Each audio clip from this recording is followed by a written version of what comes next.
Hello again.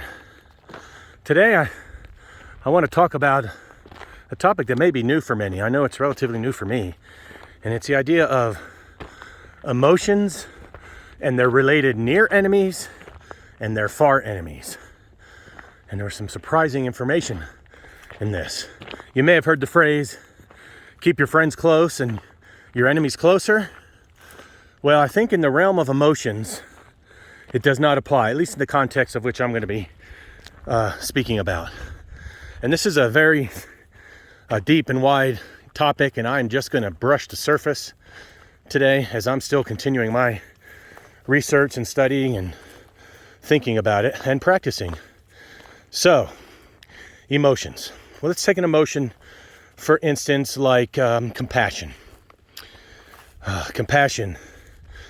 Compassion has what we call near enemies, and it also has a far enemy. A near enemy to compassion is pity. And while it is similar to compassion, at times pity can actually undermine your ability to be compassionate. It gets in the way. And a far enemy of compassion is cruelty. And it's understandable if you think of compassion as a way of wanting the best for others, trying to understand, maybe even in action, it drives you to help and assistance in many ways. Well, the far enemy of cruelty goes against that. It is the opposite of compassion. Another example of an emotion is loving kindness. It's one that I enjoy being on the receiving end of, and one that I work to be on the giving end.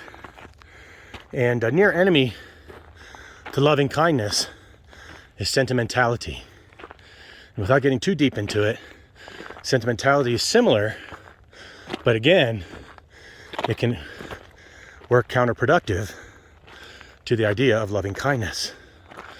A far enemy of loving kindness is ill will, wanting bad things for people, or doing bad things even as well.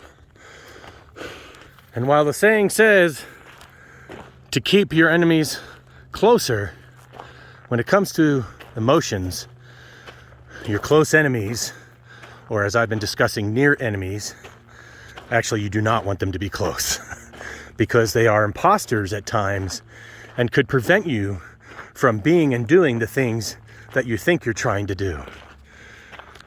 If you'd like to learn more about this, I recommend searching out Buddhist near enemies. You can check out some published works by Brene Brown, and there's several others really good information in this area. And I would like to remind you that, of course, all these things that we talk about and all these thoughts on the trail in this episode and all others are all about the fact that we're practicing. We're not achieving a journey. It's every step we take. Like I'm walking up this hill. I've been climbing for 2 miles so far, nonstop up. Every step is an opportunity to make progress. And the reality is, some of those steps we might trip on a rock, which I do frequently when I'm hiking.